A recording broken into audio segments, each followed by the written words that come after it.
এই বাম পাশের যে মসজিদটা দেখতেছেন, এই মসজিদে সূরা ফাতিহা নাযিল হয়েছে বাম পাশে। সুবহানাল্লাহ সুবহানাল্লাহ। এই বাম পাশে দেখছেন পাহাড়ের উপরে মসজিদটা, এই মসজিদটা, হ্যাঁ এটা একটা মসজিদ, সূরা ফাতিহা নাযিল হয়েছে। এই একটা মসজিদ। ওইখানে যারা আসছে তারা প্রাইভেট কারে আসছে বা বিভিন্ন গাড়ি দিয়ে আসছে, এখানে তারা খোলামেলা হাঁটতেছে, কিন্তু বাস এখানে থামতে দেয় না, কোনো একটা বাস দাঁড়াইছে না, তারা স্লো করে চলে যেতে হবে। এটা হচ্ছে সূরা ফাতিহা নাযিল হওয়ার মসজিদ। এই পর্যায়ে আমরা যে জায়গাটার মধ্যে যাব সেটা হচ্ছে মসজিদে সাবাহা। 7টা মসজিদ একসাথে মসজিদে সাবাহা, কিন্তু এখানে গাড়ি দাঁড়ানোর কোনো সুযোগ নেই, মানে গাড়ি থেকে নামতে পারতেন না, গাড়ি স্লো করবে, দাঁড়াবে। এই গাড়ির গ্লাস থেকে আমি মাইক দিয়ে বললে আপনারা সেদিকে দৃষ্টি রাখবেন, ইনশাল্লাহ দেখবেন। মসজিদে সাবাহা হচ্ছে সেখানে 7টা মসজিদ, এর মধ্যে একটা মসজিদ আছে যে মসজিদের মধ্যে সূরাতুল ফাতিহা নাযিল হয়েছে। সুবহানাল্লাহ। এর মধ্যে আরেকটা মসজিদ আছে। 7টা মসজিদ হওয়ার কারণটা হচ্ছে খন্দকের যুদ্ধের ময়দান। সেটা আমরা শুনেছিলাম, খন্দকের যুদ্ধে আল্লাহর হাবিব নবী মুহাম্মদ রাসূলুল্লাহ সাল্লাল্লাহু আলাইহি ওয়াসাল্লাম, আল্লাহ রাসূলের বিশিষ্ট সাহাবী হযরত সালমান ফারসি রাদিয়াল্লাহু তাআলা আনহুকে নিয়ে তিনি পরীক্ষা খনন করছেন। আমরা দেখি বাংলাদেশের শীতকালে সেনাবাহিনী যে মহড়া দেয়, দেশ গ্রামের মধ্যে যাইয়া বিভিন্ন মানুষের জমি তারা গর্ত করে, ওইরা সেখানে ব্যারাক তৈরি করে, সেখানে প্রশিক্ষণ দেয়। বাংলাদেশের সেনাবাহিনী প্রশিক্ষণ দেয় বিভিন্ন মানুষের জমি কাইটে গাতা কইরা, এরপর তারা ব্যারাক তৈরি করে।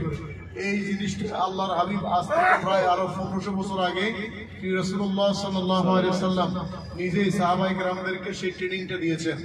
পরবর্তীতে বিভিন্ন দেশের সেনাবাহিনী এই ট্রেনিংটা তারা গ্রহণ করছে তাদের ক্যাম্পের মধ্যে, এটাও একটা তাদের সেক্টর রাখছে তাদের প্রশিক্ষণের। আল্লাহর হাবিব মুহাম্মদ রাসূলুল্লাহ সাল্লাল্লাহু আলাইহি ওয়াসাল্লাম যেই জায়গার ভিতরে খন্দকের যুদ্ধ হয়েছে সেখানে 7টা মসজিদ এখনো আছে। এই 7টা মসজিদ থাকার কারণ হচ্ছে সাহাবায়ে কেরাম একদিকে বিভিন্নভাবে যুদ্ধ থাকতো, অন্য সময় আরেকজন সাহাবী কেরাম সেখানে দাঁড়াইয়া নামাজ পড়ার সুযোগ করে দিত।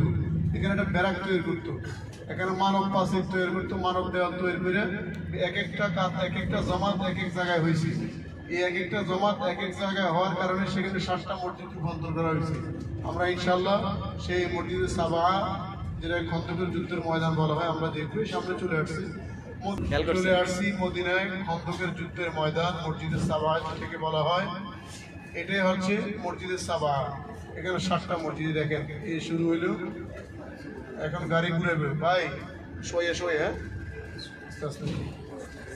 এই বাম পাশের যে মসজিদটা দেখতেছেন, এই মসজিদে সূরা ফাতিহা নাযিল হয়েছে বাম পাশে। সুবহানাল্লাহ সুবহানাল্লাহ। এই বাম পাশে দেখছেন পাহাড়ের উপরে মসজিদটা, এই মসজিদটা, হ্যাঁ এটা একটা মসজিদ, সূরা ফাতিহা নাযিল হয়েছে। এই একটা মসজিদ।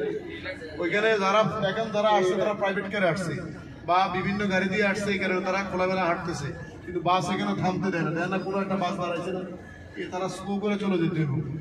এটা হচ্ছে সূরা ফাতিহা নাযিল হওয়ার মসজিদ।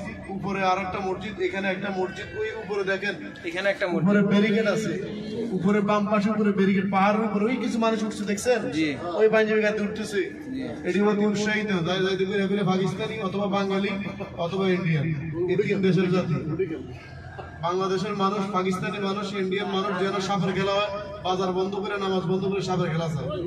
তো একটা কামান আসছে, একটা ট্রেন আসছে, একটা বেতু দিয়ে কাজ করতেছে, ড্রেনে কাজ করতেছে। বাংলাদেশের মানুষ উৎসুক বেশি এখানে দাঁড়ায় রয়েছে ঘন্টা। সুতরাং পাহাড়ের উপরে এই পরীক্ষা খনন করছে, পাহাড়ের উপরে গর্ত করছে, এই উপরে বাম পাশে। এটা একটা বড় মসজিদ, এখানে আল্লাহ রাসূলুল্লাহ সাল্লাল্লাহু আলাইহি ওয়াসাল্লামের নেতৃত্বে এখানে প্রথম নামাজটা হয়েছে।